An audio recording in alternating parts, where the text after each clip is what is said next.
आज सिंध में अपोजिशन ने एहतजाज किया कि जब सिंध में सिंध असम्बली के अरकान हल्फ उठा रहे थे तो क्या वजह है? अब बेहतर ना होता कि वहाँ पे लोगों को एहतजाज करने की इजाज़त दी जाती? वो भी धांधली के खिलाफ एहतजाज कर रहे हैं, वहाँ पे दफ़ा 144 लगाकर लोगों को एहतजाज नहीं करने दिया। आपकी राय में क्या निगरान हुकूमत को अलाउ करना चाहिए था कि वहाँ एहतजाज करने देते लोगों को? ये एक जमहूरी हक है उनका। समर, इस वक्त पीपल्स पार्टी की गवर्नमेंट नहीं है, उनके तो ओथ्स आज टेकिंग हो रही थी असेंबली की। इस वक्त केयरटेकर गवर्नमेंट है, मैं उनके लिए जवाबदेह नहीं हो सकती और ये उनकी सवाबदीद है उन्होंने किस तरह रिस्पांस दिया। पीपल्स पार्टी कोई तो अपनी पार्लियामेंट्री पार्टी और कैबिनेट फॉर्मेशन भी नहीं हुई है, सिर्फ एक अनाउंसमेंट्स हुए हैं थोड़े से स्पीकर के, डिप्टी स्पीकर के।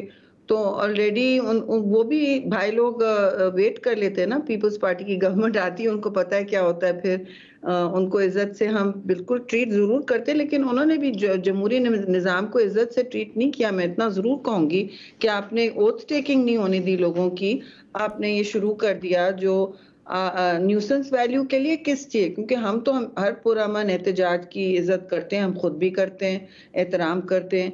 तो अगर उन्होंने ये समझना था कि उनके साथ कोई ऊंच नीच हुई है इलेक्शन में, तो भाई ट्राइब्यूनल्स तक तो पहुंचे जहां पहले उनको रिजू करना चाहिए। हम तो पहुंचे हुए हैं जहां जहां ट्राइब्यूनल्स में जाना है, बजाय इसके कि हम घेराव जलाओ की सियासत करें जो मुल्क में इस वक्त जगह नहीं है और स्पेस नहीं है, ना इकोनॉमिक ना पॉलिटिकल।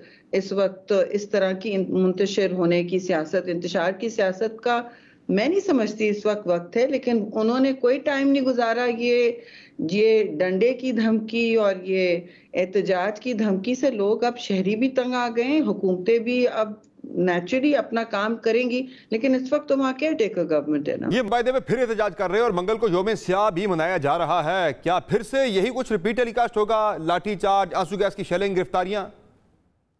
पहले तो भाई आपको इलेक्शन की प्रोटेस्ट है तो आप ट्राइब्यूनल्स में क्यों नहीं जा रहे हैं जैसे हम जाते हैं, और वहां से हमारी जो तदारुक होना होता है हो भी जाता है। हमारी तो सीटें भी आई हैं इलेक्शन ट्राइब्यूनल्स में पिछली दफा।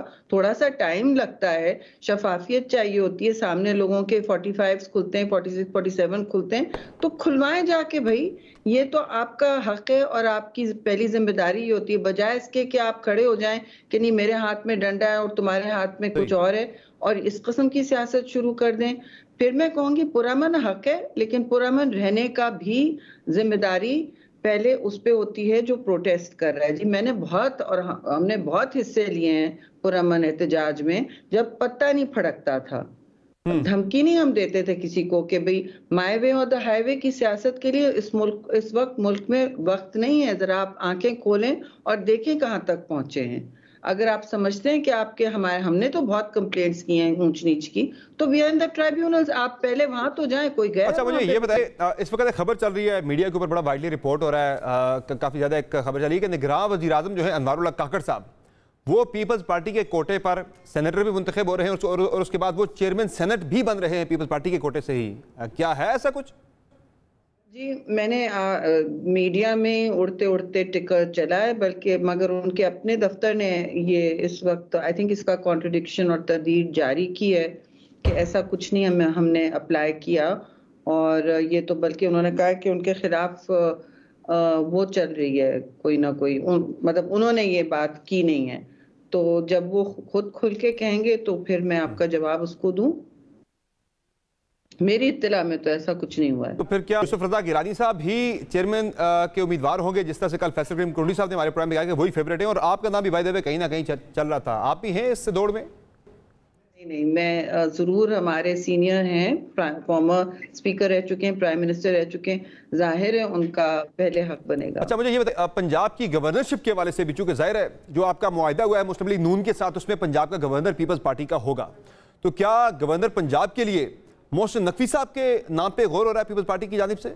देखिए मेरी इस वक्त सवाबदीद नहीं है कि मैं आपको नाम फ्लोट कर दूं बगैर लीडरशिप के हमें एतमाद में लिए, और ये फैसले मुश्तरका होंगे, एक साथ बैठ के होंगे।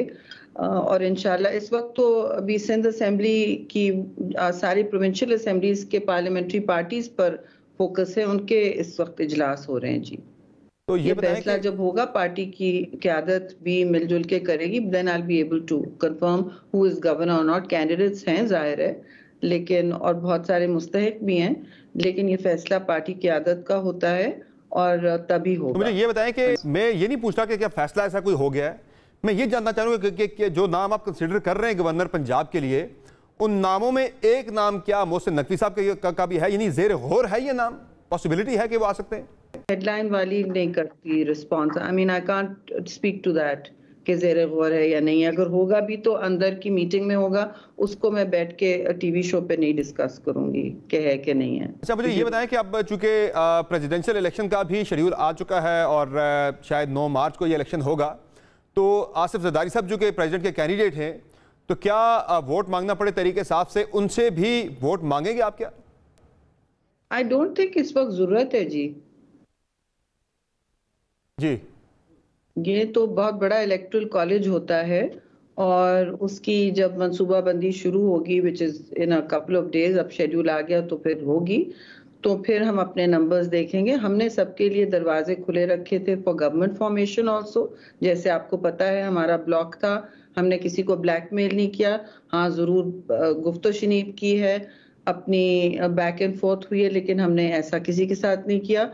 And we kept our doors open for all players, सियासी जो भी जमहूरी और एक तरीके कार से आना चाहते हैं, हमारा दरवाजा, parliamentary doors are always open. Parliamentary doors हमेशा खुले रहते हैं जी हमारे। पीपल्स पार्टी की कोई इसमें वो नहीं है अना का सवाल, या हम किसी के लिए जो कोई भी हमसे रिग्रेट करता है कि हमने ऐसी सियासत पहले की, अब हम ये करना चाह रहे हैं, तो दैट्स ओके। लेकिन पीटीआई को अभी अपना किबला दुरुस्त करना होगा अभी, कि अभी तो वो उन्होंने आईएमएफ को खत दाग दिया है कि पाकिस्तान में पहले ये हो, कंडीशनैलिटीज पॉलिटिकल डाल दी हैं जो आईएमएफ का बिल्कुल सवाबदीद में नहीं है, ना उनकी रिमिट में, ना हम उनको इस तरह की मुदाखलत की इजाजत दें। मेरा सवाल पूछने का मकसद ये था कि आपके पास वोट बैंक जो है वो पूरा होगा, आपके जो इलेक्टोरल कॉलेज जो है उसमें आपके पास वोट पूरे होंगे, लेकिन क्या मजाक है कि इसमें अगर वो कंसेंसस प्रेसिडेंट आते हैं जरदारी साहब, अगर तो उस वाले से आपको भाई देवे इसमें मतलब तरीके साफ से बात नहीं करनी पड़ेगी,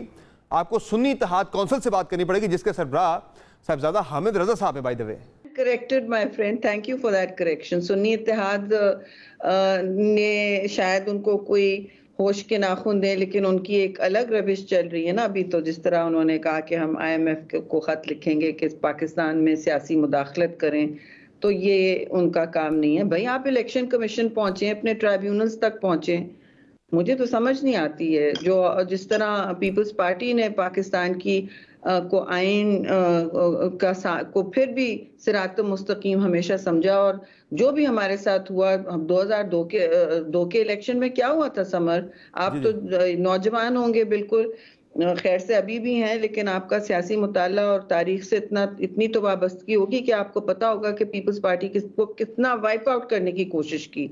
मोहतरमा के वक्त में भी ऐसा हुआ, फिर भी खड़े रहे पार्लियामान में, सिस्टम को कभी अपसेट करने की कोशिश नहीं की, डिरेल करने की कोशिश नहीं की, मुल्क को अदम इस्तेकाम का ठेस पहुंचाने की कोशिश नहीं की।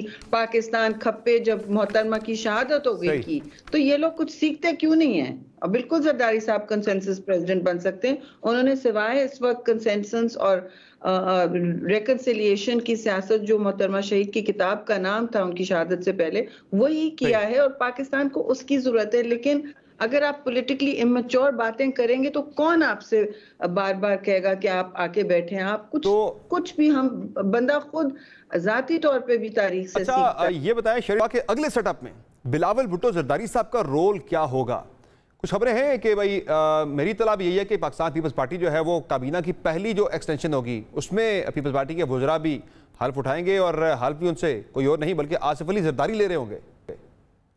ऐसा कोई मसला नहीं है जी। हम एक मैच्योर पॉलिटिकल पार्टी हैं, जो हमारी सीसी ने 2 दिन काफ़ी सोच और विचार के बाद फैसला किया है, हर चीज़ वे करके, अपने सियासी ऑप्शंस भी, अपनी इस इलेक्शन के रिजल्ट्स हमारे लिए, जबकि हम बहुत जगहों में हमने कहा कि हम खुश नहीं हैं रिजल्ट्स के साथ, लेकिन जो भी है हमने एक्सेप्ट किया, और बहुत जगह हमारे अच्छे रिजल्ट्स आए हैं, तो हमने तो सबको कंग्रेचुलेट किया है, आगे बढ़ें और अपने ग्रास रूट्स का मैं तो समझती हूँ पीपल्स पार्टी को कि बहुत के लिए बहुत रास्ते खुलेंगे अगर अवाम में और लोगों में, खासतौर से यंग तबके में जो 18 साल की उम्र के बाद अब सियासी सोच कोई बिसात रखने की कोशिश कर रहे हैं, जो आगे का सोचना चाह रहे हैं, जो मुल्क में रहकर काम करना चाह रहे हैं, उन सब के लिए हमें सोचना चाहिए, उनको रीच आउट करना चाहिए। और ये काम जो है जिस सूबों के ग्रास रूट्स में से ये कि बिलावल भुट्टो ज़रदारी साहब ने इलेक्शन कैंपेन के दौरान एक बात पे ज्यादा जोर दिया था, वो ये थी कि हमारी हुकूमत में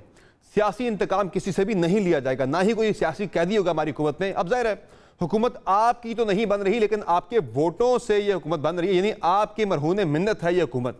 तो क्या नून लीग को पाबंद करेंगे कि वो किसी से सियासी इंतकाम ना लें और उनकी हुकूमत में कोई भी सियासी कैदी ना हो? लेकिन इसमें दो बातें हैं समर।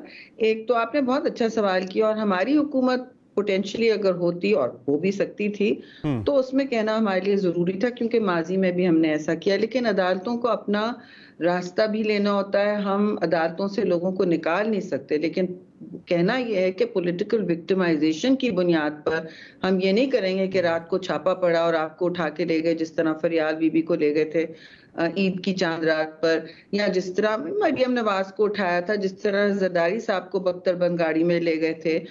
मतलब पूरी पीपल्स पार्टी और नून लीग हर लेवल पे एक ना एक वक्त पे किसी जेल में या मतलब हिरासत में थी। खुर्शीद शाह की तो उन्होंने तबीयत ही खराब कर डाली है। तो अब मुझे बताएं कि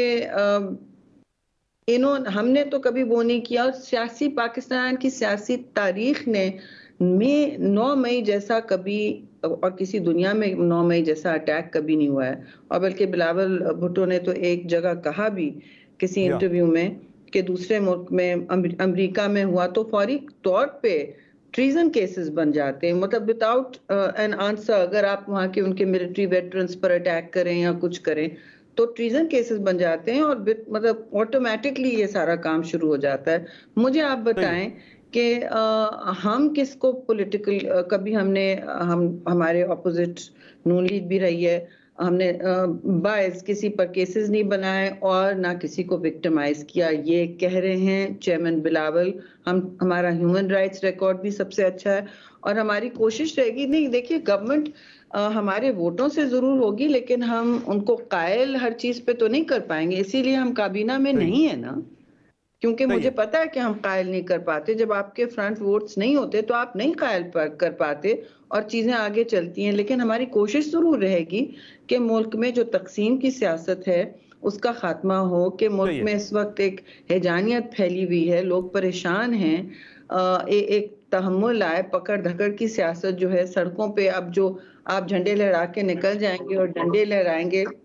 अभी मैं फुटेज देख रही हूँ कि सामने डंडे लहराते हुए प्रोटेस्टर्स निकले, तो भाई आप डंडा बरदारी बंद करें। पुरअमन एहतजाज तो सब रिस्पेक्ट करते हैं, लेकिन अगर डंडा बरदारी तो जब से इलेक्शन हुआ है 9 फरवरी की मियां साहब की स्पीच के बाद मियां नवाज शरीफ साहब जो है वो बिल्कुल मंजर आम से गायब हैं, वो गोशा नशीनी इख्तियार कर चुके हैं। आज वो एक यूनिवर्सिटी में जो है वो कन्वोकेशन में खिताब करते हुए नजर आए। इसके अलावा पॉलिटिकली वो तमाम मामला से बिल्कुल पस मंजर पे चले गए हैं। तो क्या आने वाले दिनों में मियां नवाज शरीफ और आसिफ अली जरदारी साहब के दरमियान कोई मुलाकात एक्सपेक्ट की जा सकती है कि जरदारी साहब बाज़ाब्ता तौर पे जाकर मियां साहब से अपने वोट की बात करें? देखिए, मियां साहब से और उनकी मुलाकातें जब भी होती हैं बहुत ही कॉर्डियल होती हैं, बहुत ही खैर सगाली के माहौल में होती हैं। जरदारी साहब ने सबके साथ अपने, चाहे वो जितने बड़े सियासी हरीफ हों उनके साथ हम, और बल्कि हमेशा सबको जिन्होंने केसेस उन पर बनाए उनको अपने वसीतर मुफाद में तो वो हमेशा मिल लेते हैं, और एक तमीज और एहतराम का रिश्ता सबके साथ रखते हैं। ये हमारे यहाँ होता नहीं है जी कि हम गाली गलौज की सियासत करें और परमानेंट मुल्क को परमानेंट इलेक्शन मोड में।